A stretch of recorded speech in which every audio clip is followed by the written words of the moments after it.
مسلمان نہیں ہوتا۔ صلاح الدین ایوبی اپنے خیمے میں بیٹھے ہیں تو ایک بی بی آ گئی، اس قبیلے کا کوئی شخص مسلمان نہیں ہوتا، بی بی آئی آگے کہنے لگی میرے 4 بیٹے جنگ میں کھو گئے، چھوٹے چھوٹے بچے جنگ میں کھو گئے، مل نہیں رہے، فوجیوں کو حکم دے مجھے میرے بچے تلاش کر کے دیں۔ صلاح الدین ایوبی نے جھٹ پٹ سر پہ امامہ باندھا، نیزہ پکڑا، سینے بند باندھا، اپنے جبے کو سمیٹا اور باہر کہنے لگی تو کدھر جا رہا ہے؟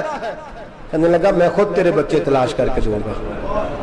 صلاح الدین چند سپاہی ساتھ گلی گلی نکلے، گلی گلی فجر کے نکلے، اثر ہو گئی، تھک گئے، 2 نمازیں صحرا میں پڑھی، جنگل کے اندر پہنچے تو ایک کونے میں 4 بچے ایک جگہ ڈرے اور سہمے ہوئے بیٹھے ملے۔ صلاح الدین ایوبی اٹھا کے لائے، ماں کو کہنے لگے تیرے بچے ہیں، نکلا اس لیے تھا کہ میرے نبی نے فرمایا بچے جدا ہوں تو ماں کو درد بڑا ہوتا ہے، اور میرے رسول نے فرمایا تھا جب جنگ کرنے جاؤ تو کھیت برباد نہ کرنا، فصلیں تباہ نہ کرنا، بچوں کو ماں سے جدا نہ کرنا۔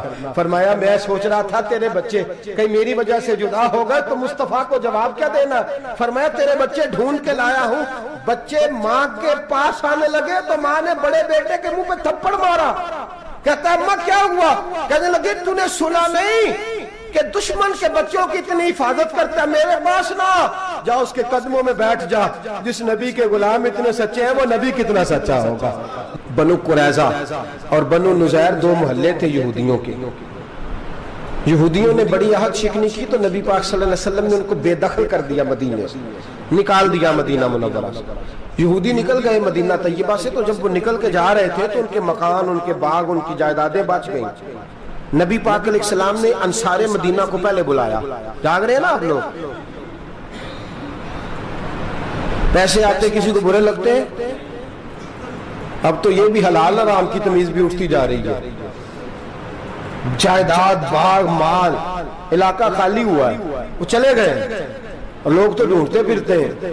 اللہ خیر فرمائے، شاملہ ہر جگہ ملتی نہیں اب شہروں میں، وہ کس کس نے نام کرا لیا، کدھر گئی ہے کوئی خبر ہی نہیں، خالی جگہ پڑی ہے۔ میرے نبی پاک علیہ السلام نے پہلے انصار مدینہ کو بلایا، حضور نے فرمایا انصاریوں بہت بڑی جائیدادیں یہودیوں کی، بنو نذیر اور بنو قریظہ محلے خالی ہو گئے، میرا دل کرتا ہے وہ تمہیں دے دوں، اس لیے کہ تم نے اپنے مہاجر بھائیوں کے ساتھ بڑا تعاون کیا، جائیدادیں تم نے دے دی ہیں، مکانات دے دیے ہیں، بڑا کچھ تم نے دیا ہے، میرا دل کرتا ہے وہ تمہارے نام کر دوں۔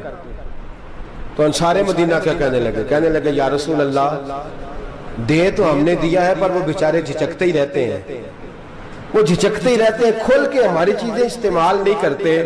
تو حضور ہم تو پہلے ہی انصار ہیں، ہمارے پاس بڑا کچھ ہے، آپ مہربانی فرمائیں وہ سارا کچھ مہاجروں کو دے دے، مہاجرین کو ہمیں نہیں چاہیے۔ اب چلے گئے بات کر کے، میرے حبیب پاک نے مہاجروں کو بلا لیا، فرمایا بنو نذیر اور بنو قریظہ قبیلے کی جائیدادیں آئی ہیں، تمہارے پاس بظاہر جو چیزیں ہیں بھی وہ بھی انصار مدینہ کی ہیں، تو میرا یہ خیال ہے کہ وہ سارا کچھ تمہیں دے دیا جائے۔ حضرت ابوبکر صدیق رضی اللہ تعالیٰ عنہ کہنے لگے یا رسول اللہ صلی اللہ علیہ وسلم ہمارے انصار بھائیوں نے ہمارے لیے دل تک کھول دیے ہیں، حضور انہوں نے ہر چیز بانٹ کے ہمارے سامنے رکھ دی ہے، ہم اتنے خرد غرض ہیں کہ سارا کچھ لپیٹ جائیں۔ کہا حضور ہمارے پاس جو مکان ہے وہ ہے، ہم کاروبار کر رہے ہیں، تجارتیں کر رہے ہیں، مزدوریاں کر رہے ہیں، ہم انشاءاللہ اور بنا دیں گے، آپ یہ ہماری طرف سے ہمارے انصار بھائیوں کو گفٹ کر دیں، آپ انہیں دے دیں۔ میرے حبیب کی آنکھوں میں آنسو آ گئے، میرے نبی پاک علیہ السلام رو پڑے، یا رسول اللہ آپ کیوں روتے ہیں؟ فرمایا تمہارا یہ بھائی چارہ قائم رہا تو اللہ اسلام کو بڑی قوتیں عطا فرمائے گا، اللہ طاقتیں دے گا اسلام کو، اگر تمہارا یہ رنگ قائم رہا، یہ انداز، میرے غلاموں تمہارے یہ طور طریقے، ایک بھائی کہتا ہے دوسرے کو، دوسرا کہتا ہے تیسرے کو۔ مسلمانوں کی نا ایک تعداد لڑتے لڑتے لڑتے لڑتے دور چلے گئی، تاتاریوں نے قید کر لیا، 4 مسلمان تھے، تبلیغ کرنے گئے، جنگ کرنے گئے، جہاد کرتے کرتے کافروں سے لڑتے لڑتے تاتاری قوم میں چلے گئے، وہاں قید کر لیے گئے تو سزائے موت کا حکم ہوا، 4 بزرگ تھے، سزائے موت کا حکم ہوا تو تاتاری بادشاہ جو تھا وہ بڑا خلاف تھا، بڑا سخت مخالف تھا مسلمانوں کے، اس نے کہا کہ ان کو جب پھانسی دینا نا مسلمانوں کو تو میرے سامنے دینا۔ اب 4 عالم ہیں، 4 صوفی ہیں، سفید داڑیاں، سر پہ امامے، پھانسی کا وقت آیا تو جو پھانسی گھاٹ ہے وہ ایک ہے، چاروں کو کٹھے پھانسی نہیں ہو سکتی، ایک کو کہا کہ ایک ایک کر کے ان کو پھانسی دو. جب پھانسی کا وقت آیا نا تو جو سب سے پیچھے صوفی تھے وہ دوڑ کے آگے آئے, کہنے لگے بادشاہ پہلی باری میری لگا پہلی. اب بادشاہ نے کہا ٹھیک ہے اسے لٹکا دو. وہ قریب آئے تو دوسرے دوڑ آئے, کہنے لگے نہیں نہیں پہلی باری میں نے زیادہ کافر قتل کیے, میرا بڑا جرم ہے, مجھے پہلے سزا دو. ان کو پھانسی دینے لگے تو تیسرے آ گئے, کہنے لگے نہیں یہ تو میرا قتل کرتا تھا, رستے میں بتایا کرتا تھا, ڈھونڈ کے میں بتلاتا تھا کہ یہاں زیادہ تعداد ہے, مجھے پہلے پھانسی دو. تیسرے کے ساتھ بات ہو رہی تھی تو چوتھا دوڑا آیا, کہنے لگا یہ رستے بتاتا تھا, یہ تبلیغ کرتا تھا, یہ سارا کچھ کرتا تھا, لیکن کہا یہ کہتے تھے چلو واپس چلتے ہیں, میں جانے نہیں دیتا تھا, میں کہتا تھا اور کافر مارنے اور علاقے فتح کرنے, میرا جرم بڑا ہے, مجھے پہلے پھانسی دو. بادشاہ کہنے لگا مجھے 35 سال ہو گئے حکومت کرتے, بڑی دنیا کو پھانسی دی ہے, لوگ تو ایک دوسرے کو دھکے دیتے ہیں کہ پہلے تو جا پہلے تو جا, اور تم کیسی قوم ہو کہ ایک دوسرے پہ قربان ہو رہے ہو. کہنے لگا تم ایک باپ کی اولاد ہو, جاگ رہے آپ لوگ. تاتاری بادشاہ کافر بادشاہ اسلام کی مخالفت کرتے ہیں, ایک باپ کی اولاد ہو کا نہیں, ایک قبیلے کے رہنے والے ہو کا نہیں, ایک ملک کے رہنے والے ہو نہیں. اس نے کہا رشتہ کیا ہے تمہارا, رشتہ کیا ہے؟ تو بول کے کہنے لگے خدا ایک ہے نبی ایک ہے, خدا ایک ہے اور نبی منفرد ایک ہے, اس قوم کی نقصان بھی ایک ہی سب کا نبی, اللہ بھی قرآن بھی ایک. کیا ہی اچھا تھا ہوتے اگر مسلمان بھی ایک, یوں تو سید بھی ہو مرزا بھی ہو افغان بھی ہو, تم سبھی کچھ ہو بتاؤ کہ مسلمان بھی ہو. فرمایا ہمارا اللہ ایک ہے نبی ایک ہے, تو کہا پھر ایک دوسرے پہ جان کیوں دیتے ہو؟ فرمایا ہمارے نبی نے ہمیں بھائی بھائی بنا دیا ہے, بھائی کا دل نہیں کرتا اس کی آنکھوں کے سامنے بھائی چلا جائے, ہمارا دل نہیں کرتا پہلے مجھے دے پہلے مجھے دے. بادشاہ کہنے لگا تمہارا جذبہ مجھے متاثر کر گیا, جاؤ میں تم چاروں کو آزاد کرتا ہوں, تمہیں آزاد کرتا ہوں. میرے دوستو یہ رنگ تھا, دیکھیں نا, یہ اس دھرتی نے نظام دیکھا ہے نا, اس فلک نے پہلی بار دیکھا, اس زمین نے پہلی بار. اور میرے حضرت صاحب فرمایا کرتے تھے زمین تڑپ کے روئی, اس نے پہلی دفعہ دیکھا. احد کا میدان ہے, 3 صحابہ تپتی ہوئی زمین پہ زخموں سے چور چور پڑے ہیں. حضرت انس بن نضر رضی اللہ تعالیٰ عنہ پانی کا پیالہ لے کے پہنچے, ایک زخمی سے کہا تجھے پانی پلانا ہے, تو کہنے لگا میرے زخم تھوڑے ہیں, وہ جو ساتھ پڑا اس کے زخم گہرے ہیں, پہلے اسے پانی پلا دے, جا اسے دے دے. اس کے پاس پہنچے تو وہ کہنے لگا وہ مجھ سے پہلے گرا تھا, اس کا زخم زیادہ گہرا ہے, اسے پانی پلا. تیسرے کے پاس گئے تو کہنے لگا چوتھا تڑپ زیادہ رہا ہے, اس کی عمر زیادہ ہے, میں تو جوان ہوں برداشت کر رہا ہوں, بڑھاپے کی وجہ سے نڈھال ہو گیا, پہلے اسے پانی پلا. چوتھا کہنے لگا 5ویں کے پاس جا, 5واں کہنے لگا 6ٹھے کے پاس جا. حضرت انس بن نضر کہتے میں رو پڑا, میں نے کہا محمد کے غلاموں, رسول نے تمہیں کیسا جذبہ دے دیا ہے, زبانیں پیاس سے باہر ہے لیکن تمہاری اخوت مرتے دم تک قائم ہے. کہتے میں 7ویں کے پاس گیا تو کہنے لگا اگر 6 قربانی دے سکتے ہیں تو مجھے خود غرض نہ سمجھ, میں نے نہیں پانی پینا, جا پہلے کے پاس لے جا. کہتے میں پہلے کے پاس آیا تو روح پرواز کر گئی, دوسرے کے پاس آیا تو روح پرواز کر گئی, میں 7ویں تک آیا تو انتقال کر گئے. کہتے ہیں پانی کا پیالہ میں نے اٹھایا اور میں نے زمین پہ رکھا تو میں نے کہا پانی گوا رہنا, محمد کے غلام مر تو جاتے ہیں پر ایک دوسرے کا خیال بڑا رکھا کرتے ہیں, گوا رہنا یہ مر جایا کرتے لیکن ایک دوسرے کا درد. میرے دوستو لٹا ہوا برما, روتے ہوئے مسلمان, سسکیاں اور آہیں لیتی ہوئی مائیں پوچھتی ہیں اے خاصا اے خاصان رسول, وقت دعا ہے, امت پہ تیری آ کے عجب وقت پڑا ہے. وہ دین جو بڑی شان سے نکلا تھا وطن سے, پردیس میں وہ دین آج غریب الغربا ہے.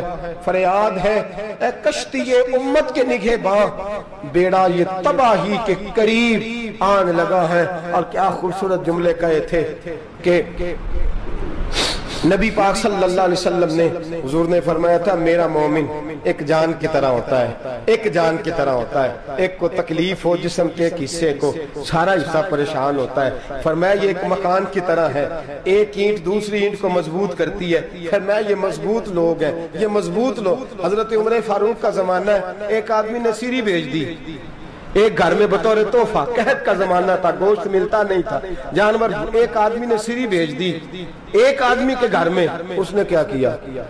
اس نے اپنی بیوی سے کہا ہماری تو خیر ہے، ساتھ والا پڑوسی زیادہ غریب ہے، ادھر نہ بھیج دے، یہاں گندم امیر شہر کی ہوتی رہی خراب اور بچی کسی فقیر کی فاقوں سے مر گئی، کہا ساتھ والے پڑوسی کے گھر سے میں کئی دنوں سے بھوک کی آوازیں، وہاں بھیج دے۔ اس کے گھر گئی تو اس کی بیوی شوہر کو مشورہ دیتی ہے، کہتی ہے میرے بچے تو دلیر ہیں، ساتھ والے کے چھوٹے ہیں، وہ گزارا نہیں، ادھر نہ بھیج دیں۔ ادھر گئی، ایک روایت ہے 7 گھر، ایک روایت ہے 21 گھر، 21 گھروں میں گھومتی ہوئی وہ سری پھر پہلے کے گھر میں آ گئی، اور پہلا صحابی کہنے لگا صرف تو نے ہی محمد کا کلمہ نہیں پڑھا، باقی 20 نے بھی پڑھا ہوا ہے، صرف تو نے ہی رسول اللہ سے یہ درس نہیں لیا، باقیوں نے بھی لیا ہے، اور صرف تیرے اندر ہی جذبہ اظہار نہیں، تو ہی صرف مسلمانوں سے پیار نہیں کرتی، سارے ہی پیار کرتے ہیں۔ وہ سری پھر آ گئی ہے، اب کیا کرنا ہے؟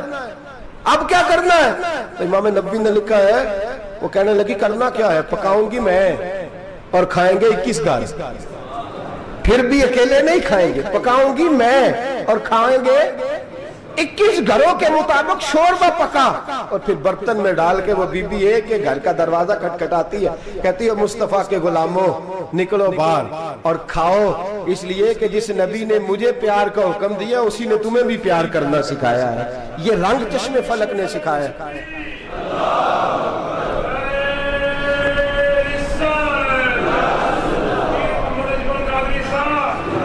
آپ کی بڑی مہربانی، زندہ باد وہی ہے جس کو اللہ رسول زندہ باد فرمائے، بڑی مہربانی، اللہ جزا دے۔ عرض یہ کرنے جا رہا تھا کہ رسول کریم صلی اللہ علیہ وسلم نے یہ پیغام دیا امت کو، فرمایا دیکھیں نا کتنے بڑے لفظ ہیں، یہ نہیں فرمایا دوزخ میں جائے گا، یہ نہیں فرمایا کہ اسے جہنم کی سزا ملے گی، میرے نبی نے فرمایا میں اسے مومن مانتا ہی نہیں، میں اسے مسلمان اپنا مانتا ہی نہیں۔ حضور کسے؟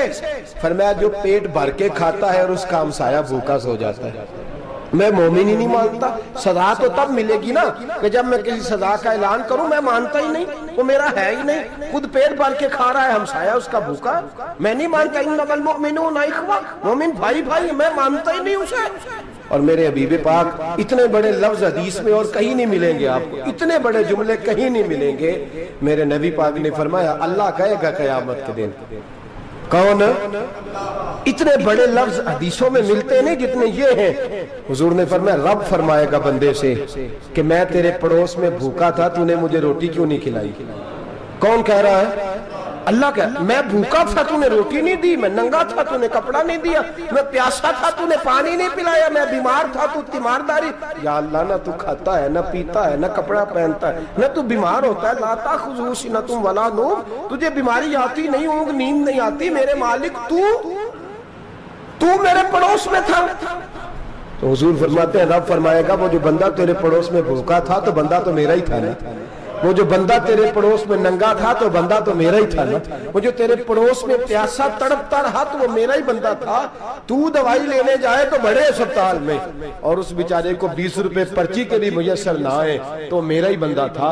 میرے دوست خیال کر اور یاد رکھ، یہ جو ہمسائے ممالک میں ظلم ہوتے ہیں، زیادتیاں ہوتی ہیں، ہمارے گھر کا پنکھا اچھا چلتا ہے، ہم جلوس اس وقت نکالتے ہیں جب ہماری لائٹ بند ہوتی ہے، ہم جلوس اس وقت نکالتے ہیں جب ہمارا ایسا جو ہمیں تنگ کرتا ہے، ہم اس وقت درد محسوس کرتے ہیں جب ہمارے گھر تک آگ آ جاتی ہے۔ یہ جو باہر آگ جل رہی ہے یہ تیرے گھر بھی آ سکتی ہے، یہ جو باہر فساد ہو رہا ہے یہ تیرے دروازے تک آ سکتا ہے۔ میرے رسول پاک نے ایک جان، مسلمان کو ایک جان قرار دیا۔ مجھے بتائیے انگلی کو کٹ لگ جائے، مسلمان ایک جان ہے نا، انگلی کو لگ جائے کٹ، دماغ کہتا ہے میں نے نہیں سوچنا اس کے بارے میں نے اس کے درد کو محسوس ہی نہیں کرنا، انگلی کی درد ہے، انگلی جانے اس کا کام جانے، ایسے ہی ہوتا ہے نا۔ بولے پیروں سے کہتے ہیں، انگلی کہتی ہے چل ڈاکٹر کے پاس، پیر کہتے ہیں نہیں میں نے نہیں جانا، انگلی کا کام ہے انگلی جائے، ایسے ہی ہے نا۔ دل سے کہتے ہیں تو تڑپ تھوڑا سا، انگلی کو درد ہے، کہتے میں کیوں تڑپوں، انگلی کا ماما، انگلی جانے اس کا کام جانے۔ ٹیلی فون کرنا ہے ڈاکٹر صاحب کا پتہ کرنا ہے، دکان کہتے ہیں میں نے نہیں بات سننی ڈاکٹر صاحب کی، زبان کہتے ہیں میں نے نہیں بولنا، انگلی جانے، ایسا ہوتا ہے۔ پیر احتجاج کرتے کہ میں نے ڈاکٹر کے پاس، میں کیوں چکر کھاتا پھروں ڈاکٹر کی دکان کی، انگلی کو درد ہے انگلی جانے، ایسا ہوتا ہے۔ بھئی میرے رسول پاک نے فرمایا مسلمان ایک جان ہے، تو درد برما کے مسلمانوں کو ہو رہا ہے تو پاکستانی کہہ رہے ہیں کوئی بات نہیں، وہ جانے ان کا کام جانے، ایک جان ہے نا، درد ہونا چاہیے، تکلیف ہونا چاہیے۔ پھٹے پہ باتیں ہوتی ہیں اس موضوع پہ، اسمبلی پہ گفتگو ہوئی ہے اس موضوع پہ، آپ کی صوبائی اسمبلیاں اس موضوع پہ بولی ہیں، آپ کے کونسل اس موضوع پہ بولے، ہم تو اپنی اپنی سیاستیں، اپنے اپنے تماشے، اپنے اپنے چکروں میں لگے ہوئے۔ وہ دریا کے اندر سسکتے مسلمان، بنگالی کہتے ہیں ہمارے نہیں، برمی کہتے ہیں ہمارے نہیں، پاکستانی کہتے ہیں ہمارے نہیں، ترکی کہتے ہیں ہم کس کے ہیں؟ وہ کس کے ہیں؟ وہ اللہ کے بندے ہیں، محمد عربی کے غلام ہیں صلی اللہ علیہ وسلم۔ لیکن میرے دوستو کیا ہمیں کیا غرض ہے، وہ جانے ان کا کام جانے۔ یہ جب تیرے پیروں تک آگ آئے گی پھر تجھے پتہ چلے گا یہ بڑی سخت آگ ہے۔ آج جس کافر نے برما پر عرصہ دراز تنگ کیا ہے، مسلمان تھوڑے تھوڑے مفاد لینے کی خاطر نا، بنو عباس اور بنو امیہ کی جنگ چل رہی تھی، بنو عباس جو تھے وہ غالب آ گئے، بنو امیہ جو تھے ان کی حکومت ختم ہو گئی، تو عیسائیوں نے بنو امیہ سے کہا کہ ہم تمہارے ساتھ تعاون کرتے ہیں، ہم تمہارے ساتھ تعاون کرتے ہیں اور بنو عباس پہ غلبہ پا کے تمہیں حکومت دلاتے ہیں۔ بنو امیہ بڑی جدوجہد کر رہے تھے بادشاہی کے لیے، لیکن انہوں نے کہا کہ ہم لڑ رہے ہیں، کوشش کر رہے ہیں، لیکن ہمیں کسی کافر کی مدد کی ضرورت نہیں، ہم جتنا مرضی لڑیں لیکن کافروں کے ہاتھوں بنو عباس کو مروانے کو ہم تیار نہیں ہیں، ہمیں خبردار، تمہارا آپس کا معاملہ ہے، ہم خود نمٹ لیں گے، تمہیں اجازت نہیں دیتے تم اندر کودو اور کود کر کے تم فسادات پیدا کرو اور مسلمانوں کے اندر تقسیم کرو۔ میرے دوستو مسلمان کو سوچنا چاہیے، سوچ بڑی رکھنی چاہیے، گھر کی جنگ سے نکل آ، اب بہو ساس کے جھگڑے سے باہر آ جا، اب محلے کی سیاست چھوڑ کے باہر کا سوچ، اب اسلام کو تیری حاجت ہے۔ اب پوری دنیا جب مسلمان کو دیکھے نا، فیس بک یوز ہوتی ہے، اس پہ نوجوان جب اسلام کی بات کرنے لگے گا، اس پر جب بڑا اسلام کی بات کرنے لگے گا، پوری دنیا میں پیغام جائے گا کہ مسلمان اب جاگنے لگا ہے، مسلم خوابیدہ بیدار ہونے لگا ہے، اب اس کی آنکھیں کھلنے لگی ہیں، اب یہ اپنے مذہب کی بات کرتا ہے، اب یہ اپنے ملک سے، صوبے سے، برادری سے نکل کر بولتا ہے، اب یہ کہتا ہے کہ بازو تیرا توحید کی قوت سے قوی ہے، اسلام تیرا دیس ہے، تو مصطفی ہے، اب یہ بڑی سوچ رکھتا ہے، اب یہ عالمی بات کرتا ہے۔ میرے دوستو ہمارا تو حال یہ ہے، امام اعظم ابو حنیفہ کا فتویٰ ہے، آپ فرماتے ہیں جو مولوی عالمی حالات سے باخبر نہ ہو وہ جمعے کی تقریر نہ کرے، وہ مسلمانوں کی رہنمائی نہیں کر سکتا، عالمی حالات سے جو خبردار نہ ہو۔ تو جس کو چھٹی ہو جائے تو نے ختم نہیں پڑھا، دوڑ جا مسجد سے، تو ختم نہیں پڑھتا ہمارے، تجھے پتہ ہی نہیں تو کہاں رہتا ہے، بھاگ جا، وہ عالمی حالات پہ بات کرے گا، کیونکہ بیچارے کو تو پتہ ہے میری سویرے چھٹی ہو جانی، سیاست کا لفظ چھیڑا نہیں تو میں گیا نہیں۔ یاد رکھے وہ جو بیداری ہے، وہ جو اعلیٰ ظرفی ہے، وہ جو بڑی سوچ ہے، وہ جو ملت کی سوچ ہے، وہ جو قومیت کی سوچ ہے، وہ جو آگے بڑھنے کا زاویہ ہے، وہ تو اندر، اقبال کہتا ہے گلا تو گھونٹ دیا اہل مدرسہ نے تیرا، گلا تو گھونٹ دیا اہل مدرسہ نے تیرا، تجھے تو مدرسے والوں نے پلیٹ پکڑا دیا ہے کہ جا سویرے لنگر کٹھا کر کے لا اور دوپہر کو روٹیاں مانگ کے لا اور دیکھ آج مرا کون ہے، ختم کس کا پڑھنا ہے، تو گلا تو گھونٹ دیا اہل مدرسہ نے تیرا، اب کہاں سے آئے گی صدا لا الہ الا اللہ، تو گھونٹ دیا تیرا گلا، تو کیسے بڑی بات کرے گا؟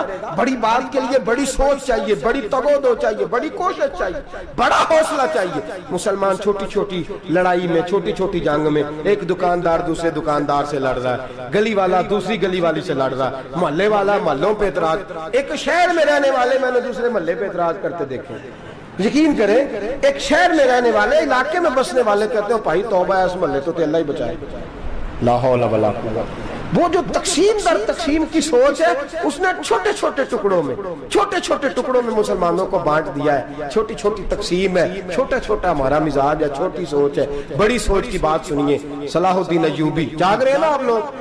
تو آخنا حضرت صاحب ایڈی وڈی گل چھیڑ چھڑی ہے، یہ مطلب ہی کون نہیں، کنے برما جانا ہے تو کنے مدد کرنی ہے، میں تو بھائی فریضہ سر انجام دے رہا ہوں۔ میرے نبی نے فرمایا برائی کو یا ہاتھ سے بدل، ہاتھ سے نہیں بدل سکتا تو زبان سے تو بولنا، تو میں معذور ہوں، کمزور آدمی ہوں، ہاتھ سے بدلنے کی طاقت نہیں رکھتا، تو دوسرے درجے پہ تو مجھے عمل کرنے دو نا۔ اثر کرے نہ کرے سن تو لے میری فریاد، نہیں ہے داد کا طالب یہ بندہ آزاد، رونے تو دو، تڑپنے تو دو، آہیں تو بہانے دو، سسکیاں تو لینے دو، مار کھائی ہے تو تڑپنے تو دو۔ وہ قرآن پاک برما میں پابندی لگی ہے تو میں یہاں سوچنے لگا ہوں کہ وہاں تو پابندی لگی ہے، یہاں پہلے لوگ کوئی نہیں پڑھتی۔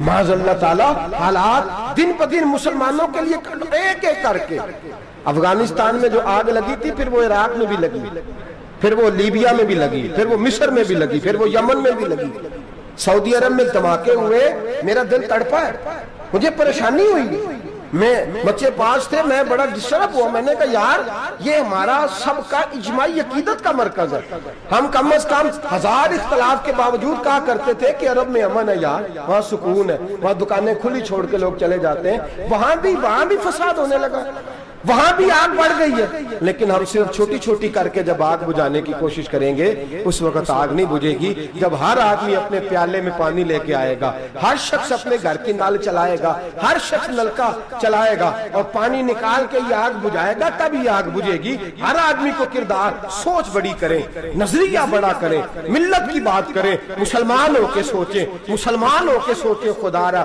نکلیں یہ گھر کے جھگڑوں سے، تھوڑی دیر کے لیے اپنے آپ کو بڑا کریں، بڑی سوچ آپ بنائیں، جب دوستیاں لگائیں، یرانے لگائیں، پھر چھوٹے موٹے حساب سے بچیں۔ بابا بلے شاہ صاحب فرماتے کورے ورک کتاب نہیں ہوندے، کورے ورک کتاب نہیں ہوندے، پتھر دل گلاب نہیں ہوندے، او بلیا یاری سوچ کے لائیں، یارا نال حساب نہیں ہوندے۔ پھر ذرا نکلے اس حساب کتاب سے باہر، بلیا یاری سوچ کے لائیں، یارا نال حساب نہیں ہوندے۔ پھر ذرا بڑا ذہن کریں، چھوڑے اپنے حساب، وَيُبْصِرُونَ عَلَىٰ أَنفُسِهِمْ وَلَنَبْلُوَنَّكُمْ بِشَيْءٍ مِّنَ الْخَوْفِ وَالْجُوعِ وَنَقْصٍ مِّنَ الْأَمْوَالِ وَالْأَنفُسِ وَالثَّمَرَاتِ۔ پھر حساب کتاب سے نکلے، پھر امام علی مقام کی طرح یہ سوچ بنائے کہ حسین کے بچے چلے جائیں تو کوئی حرج نہیں، امت پر آنچ نہیں آنی چاہیے۔ ایک امام علی مقام، کل تک امام میدان میں کھڑے تھے تو اکیلے تھے، لیکن آج پوری دنیا کہتی ہے حسین ہمارا ہے، حسین ہمارا ہے۔ آج نظریہ امام علی مقام زندہ ہے، تو اکیلا ہے تو کھڑا ہو، یہ نہ کہا کر چھوٹی سی مسجد ہے، ایک کونا کا کھڑکاوا، مولانا تقریر کر رہے ہیں تو کیا بنے گا، ایک آواز کہیں سے گونجا کرتی ہے، پھر اس میں تاثیر میرا اللہ پیدا فرما دیا کرتا ہے، پھر اس کے اندر قوت میرا رب پیدا فرما دیا کرتا ہے، پھر اللہ اس میں تاثیر پیدا کر کے چار دانگ عالم میں پھیلا دیا کرتا ہے۔ صلاح الدین ایوبی، مسلمانوں پہ ظلم ہوا، فلسطین میں آگ لگی اور پورے فلسطین کی گلیاں خون سے بھر گئیں، ایک دن کے اندر 70,000 مسلمان قتل ہوا۔ گھوڑوں سے سڑکوں پہ چلا نہیں جاتا تھا، گھوڑے پھسلتے تھے، اتنا خون تھا، اور کچی سڑکیں تھی، اتنا خون تھا، پہلے کچی زمین نے خون پیا، پھر خون اس سے باہر آیا، پھر بھی اتنا سخت 70,000 آدمی قتل ہوا۔ صلاح الدین ایوبی کون تھے؟ میرے غوث اعظم جیلانی کے مدرسے کے طالب علم تھے۔ جامعہ نظامیہ مدرسہ، یہ مدرسے ہیں جنہوں نے دین کے مجاہد پیدا کیے، مدارس ہیں جنہوں نے دین کے مجاہد پیدا کر کے پوری دنیا کے اندر پھیلائے ہیں۔ مدارس کے اندر دہشت گردی آئی، میں اختلاف نہیں کرتا، لیکن ابھی بھی مدرسے ہیں جن مدرسوں سے رسول اللہ کے دین کا سچا درس دیا جاتا ہے، امن، پیار اور محبت کی فضا کو عام کیا جاتا ہے وہ مدارس، اور انشاءاللہ قیامت کی صبح تک وہ مدرسے قائم رہیں گے۔ صلاح الدین ایوبی مدرسے کے طالب علم ہے، مدرسے کا، لیکن مدرسہ اس کا تھا جو ساتھ درویش بھی تھا، جو ساتھ اللہ رسول کے احکامات محبت کے ساتھ پھیلانے والے غوث اعظم جیلانی کا مدرسہ تھا، اس مدرسے کا پڑھنے والا طالب علم۔ دیکھیں نا، علم دین شہید کون تھا؟ نعتیں پڑھنے والا تھا نا، ختم دلانے والا تھا۔ عامر چیمہ شہید کون تھا؟ نعتیں پڑھنے والا تھا نا۔ یہ نعتیں وہ چیز ہوتی ہے جو دلوں کے اندر اثر پیدا کر دیتی ہے، جو نبی پاک کی محبت کو پروان چڑھاتی ہے، اور یہی چراغ جلے گا تو روشنی ہوگی۔ صلاح الدین ایوبی اکیلا اپنے دوستوں سے کہنے لگا مسلمانوں کی مدد، چند سالوں میں نکلو مدد کریں۔ انہوں نے کہا تیرے نکلنے سے کیا ہوگا؟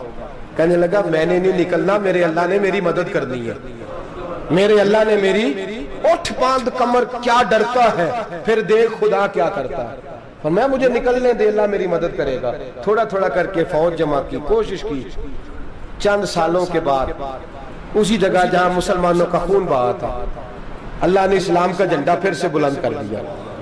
صلاح الدین ایوبی فاتح بن کے مسجد اقصی کے دروازے پہ کھڑا ہے. چند سال گزرے، عیسائیوں کا اپنا وہ ظلم ابھی یاد ہے، اور عیسائی سارے لیڈر کہتے ہیں تیاری کر لو، اب ہمارے بچے کاٹے جائیں گے، عورتیں بیوہ ہوں گی، گردنیں کٹیں گی، اب دیکھنا جتنا خون ہم نے بہایا تھا مسلمان اس سے دگنا بہائیں گے. صلاح الدین ایوبی گھوڑے پہ کھڑے ہیں اور پوچھتے ہیں، او عیسائیوں بتاؤ تمہارے ساتھ کیا کروں؟ گردنیں جھک گئیں، جواب کوئی بھی نہیں. کہا تم نے 70,000 مسلمان ایک دن میں مارا تھا، بولو تمہارے ساتھ کیا کروں؟ تم نے ایک دن میں مسلمان یوں کاٹے جیسے گاجر مولی کاٹی جاتی ہے، بولو کیا کروں؟ عیسائی کہنے لگے ہمیں اپنے ظلم یاد ہے، تشدد یاد ہے، بربریت یاد ہے، تو بہتر جانتا ہے تو نے کیا کرنا ہے. صلاح الدین ایوبی گھوڑے پہ فاتح کھڑا ہے، آنکھوں میں آنسو آئے، تڑپ کے رویا، کہنے لگا میں تمہارے ساتھ وہی سلوک کروں گا جو میرے مصطفیٰ نے قریش مکہ کے ساتھ فرمایا تھا. لا تصریب علیک، جاؤ تم پر کوئی زیادتی، جاؤ تم آزاد ہو. اس نے کہا تو کر کیا رہا ہے؟ کہنے لگا میں کیا کروں، میں اس محمد کا ماننے والا ہوں جس نے معاف کرنا سکھایا ہے صلی اللہ علیہ وسلم. میرے پیروں میں زنجیر ہے رسول اللہ کی غلامی کی، جاؤ تم آزاد ہو. اس نے کہا تم آزاد ہو. لوگوں نے کلمہ پڑھنا شروع کر دیا، اشہد ان لا الہ الا اللہ واشہد ان محمدن عبدہ. سارے قبیلے کے کچھ نہ کچھ لوگ مسلمان، ایک قبیلہ رہ گیا مسلمان نہیں ہوتا. صلاح الدین ایوبی اپنے خیمے میں بیٹھے ہیں تو ایک بی بی آ گئی، اس قبیلے کا کوئی شخص مسلمان نہیں ہوتا. بی بی آئی، آگے کہنے لگی میرے 4 بیٹے جنگ میں کھو گئے، چھوٹے چھوٹے بچے جنگ میں کھو گئے، مل نہیں رہے، فوجیوں کو حکم دے مجھے میرے بچے تلاش کر کے دیں.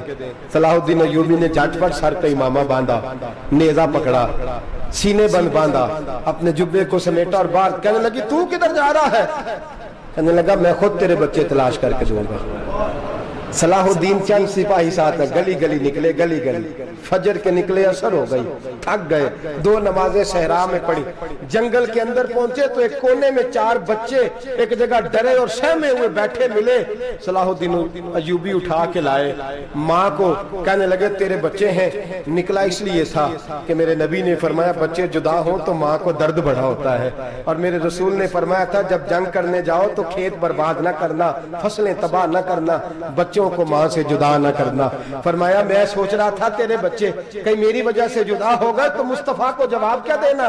فرمایا تیرے بچے ڈھونڈ کے لایا ہوں. بچے ماں کے پاس آنے لگے تو ماں نے بڑے بیٹے کے منہ پہ تھپڑ مارا. کہتا ہے اماں کیا ہوا؟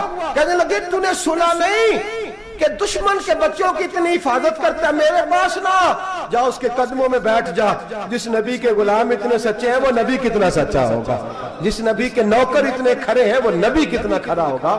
جا کے کلمہ پڑھ لے. میرے دوست یہ اسلام ہے جس نے غیروں کا درد بھی اپنے سینے میں رکھا. اقبال کہتا ہے سارے زمانے کا درد ہمارے ہی سینے میں ہے.